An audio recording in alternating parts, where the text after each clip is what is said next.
नमस्कार दोस्तों, मैं राघवेंद्र कुमार शर्मा एक बार फिर से आपका स्वागत करता हूं।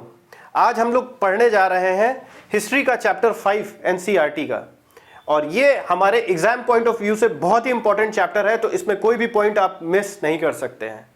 इससे पहले कि हम लोग चैप्टर स्टार्ट करें, मैं आपको एक बार फिर से पुराने चैप्टर्स में गोता डलवाना चाहता हूं। आपको याद होगा चैप्टर 1, 2, 3 और 4 में हम लोगों ने बात करी थी 1757 से लेके 1857 तक, यानी हमारी पूरी हिस्ट्री किस पे निर्भर करती थी? इन 100 सालों पे। और इन 100 सालों में क्या हुआ था कि ब्रिटिशर्स आते हैं और अलग अलग वर्गों को वो प्रभावित करते हैं अपनी कुनीतियों से। तो इसी से हम लोग चैप्टर की स्टार्टिंग करेंगे। तो हम लोग ये ध्यान देंगे कि 1857 और उसके बाद विद्रोह कैसे होता है और क्यों होता है। यही हमारे चैप्टर का टॉपिक भी है, When people rebel 1857 and after। तो जब लोग बगावत करते हैं 1857 और उसके बाद। तो स्टार्ट करते हैं। पहला हम लोगों का जो टॉपिक है वो है पॉलिसीज एंड द पीपल, यानी कि नीतियां और लोग। अब जब नीतियां हम बोलते हैं तो किसकी नीतियों की बात करते हैं? हम लोग ईस्ट इंडिया कंपनी की नीतियों की बात करते हैं। आपको याद होगा कि हम लोगों ने प्रीवियस चैप्टर्स में पढ़ा था कि अंग्रेज जब आते हैं तो वो किस तरह की नीतियां अप्लाई करते हैं अलग अलग वर्गों पे। राजाओं पे उन्होंने कौन सी नीति अप्लाई की थी, किसानों पे कौन सी नीति अप्लाई की थी, फिर उन्होंने अभी पिछले ही चैप्टर में हम लोगों ने पढ़ा था कि हमारे ट्राइबल ग्रुप्स पे कौन कौन सी नीतियां उन्होंने अप्लाई की थी। तो वो नीतियों के बारे में, पॉलिसीज एंड द पीपल, और लोग कौन कौन लोग, राजा हो गए, जमींदार हो गए, ट्राइबल ग्रुप हो गए, रानियां हो गई, सिपाही हो गए, सब पे तो इन्होंने अपनी नीतियां लगाई। और उन नीतियों के वजह से, उन कुनीतियों, मैं कहना चाहूंगा वो कुनीतियां थी, उन कुनीतियों की वजह से जो बगावत आई, जो रिवोल्ट आया, उसके बारे में हम लोग इस चैप्टर में पढ़ेंगे। तो पहला हमारा टॉपिक खत्म हो जाता है। अब हम बात करते हैं नवाब उस देर पावर में क्या है। अब देखिए, हमने पीपल की बात करी, तो पीपल में कौन कौन आ गया? हमारे किंग्स आ गए, राजा रानियां आ गई, क्वीन आ गई, है ना, सोल्जर्स आ गए, ट्राइबल ग्रुप्स आ गए, तो ये सब कोई आ गया। तो अब उसमें अब हम सबसे पहले जो बात करेंगे, हम बात करेंगे नवाब और उनकी पावर कैसे चली गई। तो इसके पहले भी हम लोगों ने पढ़ा था, आपको याद होगा कि कौन कौन सी कुनीतियां लाई गई थी, कौन कौन सी कुनीतियां अंग्रेजों ने लाई थी जिससे कि नवाब लोगों ने अपनी पावर को खो दिया। तो कौन कौन सी वो कुनीतियां थी? पहली कुनीति अगर आपको याद होगा कि सब्सिडरी अलायंस, याद आया आपको? सब्सिडरी अलायंस, लॉर्ड वेलेस्ली, जो मैंने आप लोगों को रटवा दिया था 1798 से 1805, एकदम याद कर लीजिए। देखिए, जहां फैक्ट की बात आती है उसको हमेशा एकदम रट लीजिए। लॉर्ड वेलेस्ली 1798 से 1805 कौन सी नीति लाया? ये कुनीति लाए, ये इन्होंने लाया था सब्सिडरी अलायंस, यानी कि सहायक संधि। इस सहायक संधि के हिसाब से वो क्या करते थे? अपना एक रेसिडेंट अपॉइंट करा देते थे और लोगों की सैन्य शक्ति जो थी उनको खत्म करा देते थे। राजाओं से कहते थे कि भाई आप अपनी आर्मी नहीं रख सकते हैं और हमारी ही आर्मी आपको रखनी पड़ेगी कंपलसरली, और हमारी आर्मी के लिए खर्चे भी उठाने पड़ेंगे सारे। तो वो था। तो बहरहाल उतने डीप में नहीं जाएंगे, उसके लिए आप हमारा पुराना चैप्टर देख लीजिएगा, वीडियो आपको बहुत डीप में और बहुत अच्छे से मैंने समझा रखा है। तो पहली आपकी जो कुनीति लाई गई वो ये थी, ठीक है, सब्सिडरी अलायंस। तो जिससे नवाब जितने थे, राजा जितने थे, उससे उनकी अथॉरिटी चली गई और ऑनर चला गया। क्या चला गया? अथॉरिटी एंड ऑनर, मतलब कि उनका सम्मान भी चला गया और उनका जो अथॉरिटिव थे, वो जो सत्ता थी वो भी उनका चला गया, ठीक है ना। तो सत्ता और सम्मान दोनों से वो वंचित हो गए। किसकी वजह से? अंग्रेजों की वजह से, ठीक है। किसकी? अंग्रेजों की पॉलिसीज की वजह से।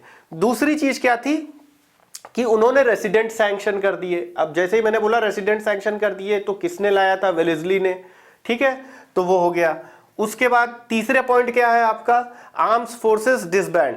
तो आर्म्स फोर्सेस रख नहीं सकते हैं आप, ये भी आपने सब्सिडरी अलायंस में हम लोगों ने पढ़ा था उस समय।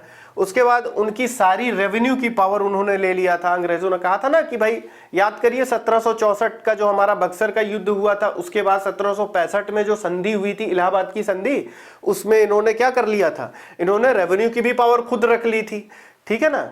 और उसके बाद एनेक्सेशन ऑफ अवध। अब एनेक्सेशन ऑफ अवध आप बताइए, याद आ रहा है आपको? एनेक्सेशन ऑफ अवध या वही है जो 1801 में हुआ था। क्या हुआ था? 1801 में हमारे वेलेस्ली साहब ने क्या कर लिया था? इन्होंने एनेक्स किया था अवध, किस पॉलिसी के तहत में किया था? सब्सिडरी अलायंस, याद आया कुछ? हाँ, आप पुराना चैप्टर एक बार फिर से देखिएगा, मैं उसमें बहुत अच्छे से मैंने रटवाया है, ठीक है। और उसके बाद यहां तक तो ठीक था, यहां तक इन्होंने किया। उसके बाद क्या किया कि जो कॉइन्स हैं जिसमें मुगल बादशाह की फोटो रहती थी या मिंट कराया जाता था, उसको हटा के अब इन्होंने कहा कि अब ऐसे कॉइन्स हम नहीं मानेंगे। तो यहां तक बात हो गई थी। तो इस तरह धीरे धीरे जो नवाब हैं उनकी पावर चली जा रही थी। अब क्या हुआ कि ऐसा नहीं है कि लोगों ने ब्रिटिशर से बात नहीं की, अंग्रेजों से बात करके ये कहा नहीं कि भाई हमारी जो वैल्यू है, जो हमारी सत्ता है, उसका कुछ हिस्सा तो हमें दे दो, हमारा जो अधिकार है अभी तक का उसको तो हमें दो। तो ऐसी ही हमारी एक वीरांगना थी झांसी की रानी, जिनके पति के मृत्यु के बाद उन्होंने अपने बच्चे को कहा, जो कि उन्होंने गोद लिया हुआ बच्चा था उनका, इन्होंने कहा कि हमारे पति वाली पावर इनको दे दी जाए, मतलब इनको पूरी पूरी राजगद्दी दे दी जाए जो हमारे पति को मिली थी। तो लेकिन अंग्रेजों ने क्या कहा कि नहीं भाई, हम वो भी नहीं देने को हम नहीं तैयार हैं। तो अब मैं आपको फिर से पुराने चैप्टर में ले जाना चाहूंगा जिसमें कि मैंने आपको रटवाया था SSJNU, याद है? SSJNU, सतारा, संबलपुर, झांसी, JNU ऐसे कुछ था, JNU, सतारा, संबलपुर, झांसी, नागपुर, उदयपुर। तो ये किसने लाया था? ये आप कमेंट बॉक्स में लिखिएगा, मैंने आपको अच्छे से रटवाया है। तो इसी के तहत अवध को भी मिस गवर्न बता के डलहौजी ने अपने कुनीति से उसको, लॉर्ड डलहौजी ने 1848 से 1856 जो कि रहे थे, और इन्होंने क्या किया था, अवध को एनेक्स कर लिया था, यानी उस पर अपना आधिपत्य साबित कर लिया था 1856 में। जाते जाते इन्होंने इसको मिस गवर्नमेंट दिखा के इसको कर लिया था। तो झांसी की रानी ने ये कहा ये बात कि भाई आप हमारे पुत्र को आप पूरी वो अथॉरिटी दीजिए जो किसी राजा को मिलती है, लेकिन इसको इन्होंने मना कर दिया। इन्होंने कहा नहीं भाई, हम नहीं दे पाएंगे। और सिमिलरली बाजीराव द्वितीय, अगर आपको चैप्टर 2 याद होगा, चैप्टर 2 में भी हमने आपको पढ़ाया था कि एक पेशवा थे, मराठा की जो पावर कम होती जा रही थी, उस टॉपिक में अगर आप जाएंगे तो उसमें यह बताया गया था कि एक पेशवा थे जिनको कानपुर भेज दिया गया था पेंशन पे। ये वही पेशवा है बाजीराव द्वितीय। बाजीराव द्वितीय जी के जो दत्तक पुत्र थे, दत्तक पुत्र मतलब समझ लीजिए गोद लिया हुआ पुत्र था। तो गोद लिए हुए पुत्र जो थे उनका नाम नाना साहेब था। और नाना साहेब जी ने कहा कि जैसे हमारे आप पिताजी को आप पेंशन देते हैं, वैसे ही आप हमें भी पेंशन दीजिए, है ना। लेकिन इसको भी डिनाई कर दिया गया, बाजीराव द्वितीय को भी पेंशन देने से डिनाई कर दिया गया। तो इस तरह से धीरे धीरे क्या हुआ, नवाबों की पावर, राजाओं की, छोटे मोटे लोकल रूलर्स की पावर कम होती चली गई। अब क्या हुआ कि जब धीरे धीरे 1850 से 1856 का जो समय आया, उस समय आपके जो डलहौजी थे, लॉर्ड डलहौजी, जो उस समय के गवर्नर जनरल हुआ करते थे, उन्होंने ये कहा कि भाई इनके समय के जो भी किंग होंगे, यानी जो भी मुगल बादशाह होंगे, उनको वहां से हटा के दिल्ली में भेज दिया जाए। मतलब पहले मुगल बादशाह दिल्ली में लाल किले में रहते थे, तो वहां से हटा के उनको कहीं दिल्ली में कहीं एक छोटी मोटी जगह पे बैठा दिया जाए, ठीक है। तो ये किसने कहा? लॉर्ड डलहौजी ने कहा। और लॉर्ड डलहौजी के बाद जो गवर्नर, लास्ट गवर्नर जनरल या फर्स्ट वाइसरॉय भी कह सकते हैं, लॉर्ड कैनिंग जो आए थे, उन्होंने 1856 में यह कहा कि भाई अब जो बहादुर शाह जफर जी के, यानी कि जो लास्ट मुगल एम्परर थे, लास्ट मुगल बादशाह थे, उनके जो लड़के होंगे वो सिर्फ राजकुमार कहलाएंगे, वो राजा या महाराजा नहीं कहलाएंगे, ठीक है ना, या बादशाह नहीं कहलाएंगे, है ना। तो ये किसने कहा था? ये लॉर्ड कैनिंग ने कहा था, ठीक, 1856 में। तो इस तरह से नवाबों की जो पावर है ये कम होती जा रही थी। और देखिए, इतिहास में हम लोगों को समझना चाहिए, चीजों को जितना समझेंगे उतने ही आसानी से याद हो जाएगा, और उस कॉन्सेप्ट को हम लोग कहीं भी यूज कर सकते हैं। आप बिलीव नहीं करेंगे कि ये सब इतने प्यारे कॉन्सेप्ट हैं कि सिर्फ आप एग्जाम पॉइंट ऑफ व्यू से ही आपको नहीं यूज करना है। आप अपनी, जैसे कभी आप किसी अच्छी डिबेट में आप पार्टिसिपेट कर रहे हैं, इन सब पॉइंट्स को आप बहुत अच्छे से यूज कर सकते हैं। और किस सिचुएशन, इस सिचुएशन को उठा के उस पर्टिकुलर सिचुएशन में रख के चीजों को आप दिखा सकते हैं, चीजों को आप प्रूव कर सकते हैं, क्योंकि ये फैक्ट्स हैं, ठीक है। और हिस्ट्री से हमें हमेशा सीखना चाहिए। तो आप खुद सोचिए कि उस समय क्या हालत हुई होगी झांसी की रानी जी की, जो कि इतनी वीरांगना थी जिनके पास सारा पावर था, सब कुछ था, और ब्रिटिशर्स ने उनको मजबूर कर दिया था कि वो अपनी ही सत्ता को अपने बेटे को नहीं दे पा रही थी। तो ये कितनी बड़ी बात है, उनको कितनी तकलीफ हो रही होगी। या नाना साहब थे जो अपने ही फादर के पेंशन के लिए एक बाहरी आदमी, विदेशी आदमी से उनको आग्रह करना पड़ रहा था। ये कितना तकलीफ की बात थी उनके लिए। ठीक है, तो यहां तक हम लोगों ने इस चैप्टर को समझ लिया। नेक्स्ट टॉपिक हम पढ़ेंगे द पीजेंट्स एंड द सीपॉयज। तो पीजेंट्स यानी कि किसान भाई और सीपॉयज यानी कि सिपाही। तो इन लोग कैसे अफेक्टेड हुए थे? अब आप पुराने चैप्टर्स को अगर याद करेंगे तो पुराने चैप्टर में याद आ रहा होगा आपको कि हमने कैसे पढ़ाया था आपको कि किसानों को कैसे अफेक्ट किया गया था, जमींदारों को कैसे अफेक्ट किया गया था। ये सारा तिगड़म किसने लगाया था? ये सारा तिगड़म लॉर्ड कॉर्नवालिस ने लगाया था। और जैसे ही मैं किसी भी नीति का नाम लेता हूं तो आपको फट से उस पर्टिकुलर व्यक्ति का नाम याद आ जाना चाहिए जिसने लाया था और कब से कब वो था। ये दोनों चीज आपको फट से याद आ जानी चाहिए। तो परमानेंट सेटलमेंट लाया था, स्थायी बंदोबस्त है ना, कौन लाया था? परमानेंट सेटलमेंट लाया था लॉर्ड कॉर्नवालिस ने। लॉर्ड कॉर्नवालिस कब से कब थे? वो 1786 से 1793 तक थे, यानी 1786 से 1793 तक थे। ठीक है, क्या लाया था उन्होंने? स्थायी बंदोबस्त। स्थायी बंदोबस्त में याद आ रहा है आपको क्या किया था उन्होंने जमींदारों से कहा था कि भाई ये ले लो, आप जमीन ले लो और किसानों को इस पर खेती उती करवाओ, और जो भी इसमें पैसे आए, लगान ढेर सारा लगान लेते थे वो, और वो जो भी लगान लिया जाएगा वो बहुत हाई हुआ करता था।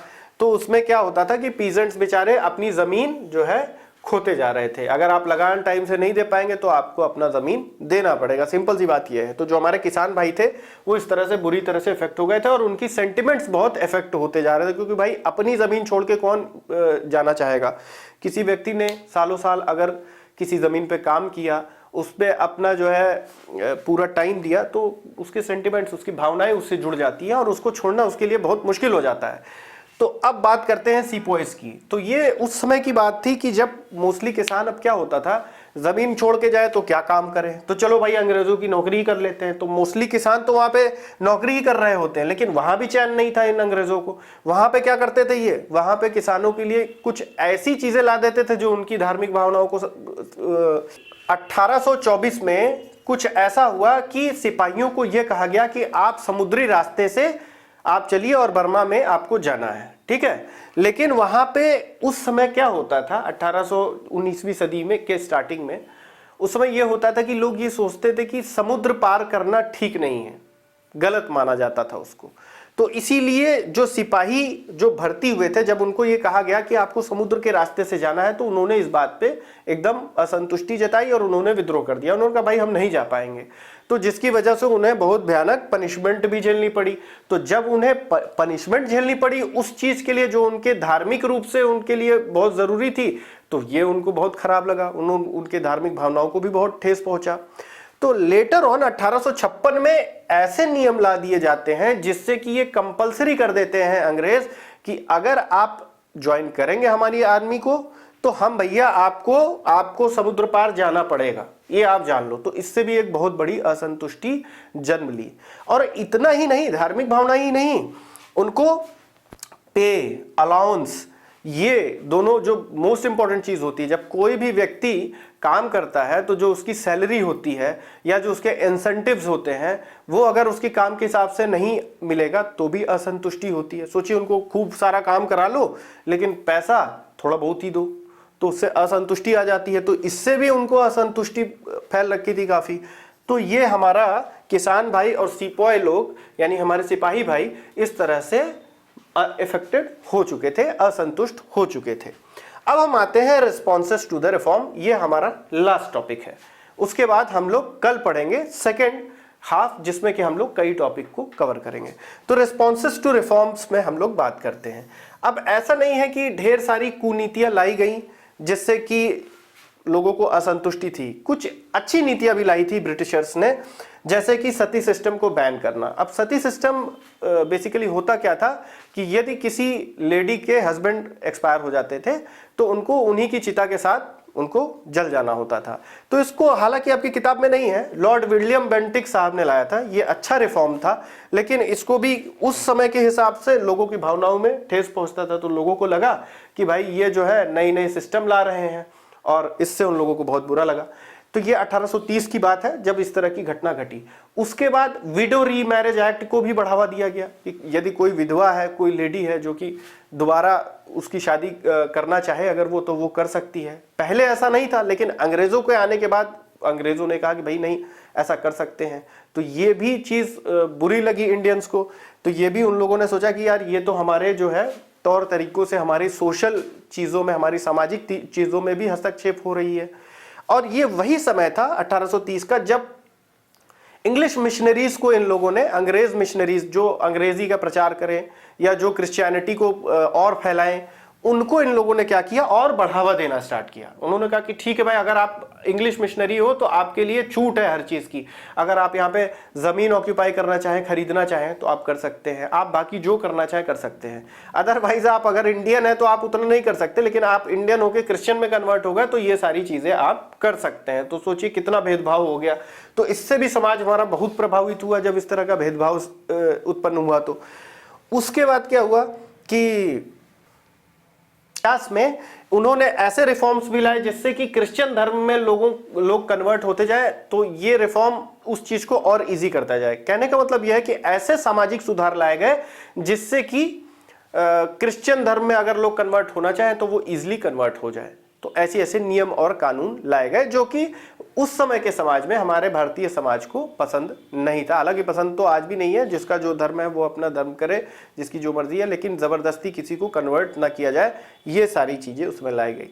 तो दोस्तों यहीं पे हमारा पार्ट 1 खत्म होता है। अगर आपको हमारा ये पार्ट 1 अच्छा लगा हो तो please like, share and subscribe जरूर करिएगा, और पार्ट 2 मैं कल डिलीवर कर दूंगा। तो टिल देन, गुड बाय।